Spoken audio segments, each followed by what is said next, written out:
Ինչ անել, երբ անբացատրելի տխրություն է պատել ձեր հոգին։ Դուք ապրում եք ձեր կյանքի միջին տարիներն ու անհասկանալի մի տխրություն է պատել ձեր հոգին։ Կամ չի ստացվել, որ ամուսնանաք, կամ երեխաներ չեք ունենում, կամ էլ նույնիսկ ամեն ինչ կա, սեղանն առատ է ու տունն էլ տաք, բայց տխուր եք։ Ձեր մասին մտածում եք, որ կյանքն անցավ ու բան չհասկացաք, հիասթափվում եք ու վեճեր առաջացնում ձեր ընտանիքի ու ընկերների հետ, հակառակում եք մարդկանց ու երբեմն էլ դիտմամբ բարկացնում ու վիրավորում նրանց, փնտրում եք լուծումներ, բայց ոչինչ չեք գտնում։ Այնինչ որ կկիսեմ ձեզ հետ Նիկոլայ Սերբացու առաքելական նամակներից 17-րդն է, որ նա պատասխանում է մի կնոջ, ում պատել էր խորը տխրություն։ Դու գրում ես, որ քեզ ճնշում է անդիմադրելի մի տխրություն, քո մարմինն առողջ է, տունդ առատ, իսկ սրտումդ դատարկություն։ Ստիպված գնում ես պարահանդեսների ու զվարճանքի վայրեր, բայց ամեն ինչ ավելի է մեծացնում քո վիշտը։ Զգուշացիր, սա հոգու վտանգավոր հիվանդություն է։ Այն կարող է սպանել հոգին։ Նման տխրությունը եկեղեցին մահացու մեղք է համարում, քանի որ ըստ առաքյալի կան երկու տեսակի տխրություն. տխրություն հանուն Աստուծո, որը տանում է ապաշխարության ու փրկության,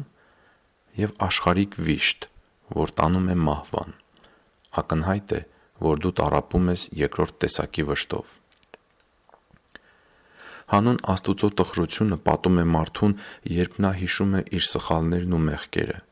ապաշխարում ու դառնում դեպի Աստված։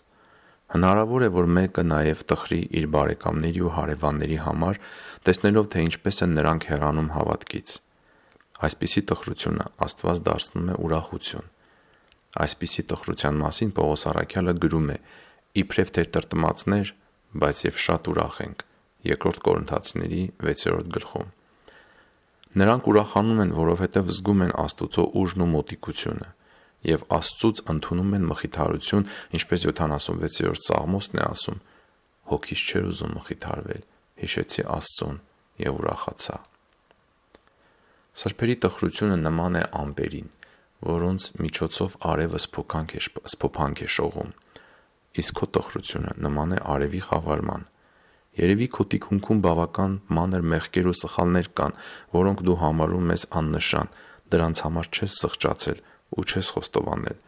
Կարծես մի սարդոստայն խճճել է քո հոգին ու այդ տխրության համար բույն դրել, որը մի դիվական ուժ չարամտորեն պահում է քո ներսում։ Հետևաբար, վերանայիր քո ամբողջ կյանքը, խստորեն քննիր քո սեփական անձը ու խոստովանելով զղջա ամեն սխալի համար։ Խոստովանությամբ ու զղջմամբ դու կօդափոխես ու կմաքրես քո հոգու տունը, եւ այնտեղ կմտնի թարմ ու առողջ օդ Աստուծո հոգուց։ Այնուհետև անցիր բարի գործեր գործելուն։ Օրինակ, սկսիր ողորմություն տալ հանուն Քրիստոսի։ Քրիստոսը կտեսնի ու կզգա այն ու շուտով քեզ ուրախություն կտա այն անպատմելի ուրախությունը, որը ոչ մի վիշտ, ոչ տառապանք, ոչ էլ որևէ չար ուժ չեն կարող մթագնել։ Սաղմոսները կարդա։ Այս գիրքը վշտացած հոգիների համար սփոփանք է ու մխիթարություն։ Տերը քեզ ուրախություն ուղարկի։ Սիրելի բարեկամներ, այստեղ ավարտվում է Նիկոլայ Սերբացու նամակն ու մենք սովորում ենք հետևյալը. մանր-մունր մեղքերը, որոնց մենք կարևորություն չենք տալիս, նույնպես վնասում են մեզ ու մենք նրանց համար էլ հաշվետու ենք։ Այս մեղքերի համար էլ պետք է զղջալ ու ապաշխարել։ Պետք է նրանք տեսնել, հետո զղջալ ու ապաշխարել, որպեսզի կեղտը հոգուց դուրս գա ու Աստծուց ուղարկված թարմ ու վերանորոգիչ օդը ներս գա ձեր հոգու մեջ։ Սկսեք մարդկանց սրտանց բարիք անել հանուն Հիսուս Քրիստոսի ու երբեք նրանցից գնահատանք մի սպասեք։ Տեր Հիսուսը հատուկ զգուշացրեց այս մասին, ասելով. «Դուք ինչպես կարող եք հավատալ, քանի որ իրարից եք փառք առնում եւ չեք որոնում այն փառքը, որ միայն Աստծուց է գալիս»։ Հովհաննեսի 5-րդ գլխում նա ասեց այս խոսքերը։ Տեսնում եք, հենց որ դուք բարի գործի դիմաց մարդկանցից գնահատանք եք սպասում, սա փջում է ձեր հավատքը,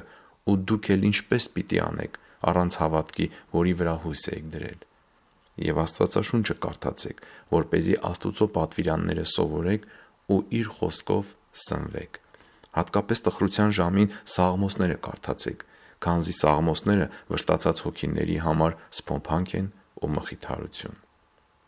Եթե ձեզ օգտակար եղան այս խոսքերը, խնդրում եմ դուք էլ կիսեք ձեր ընկերների հետ, որպեսզի Աստծո մասին խոսքը տարածվի ու դուք էլ դրա մասնակիցը դառնաք։ Հավատարիմ մնացեք Քրիստոսին։ Բարին ընդ ձեզ։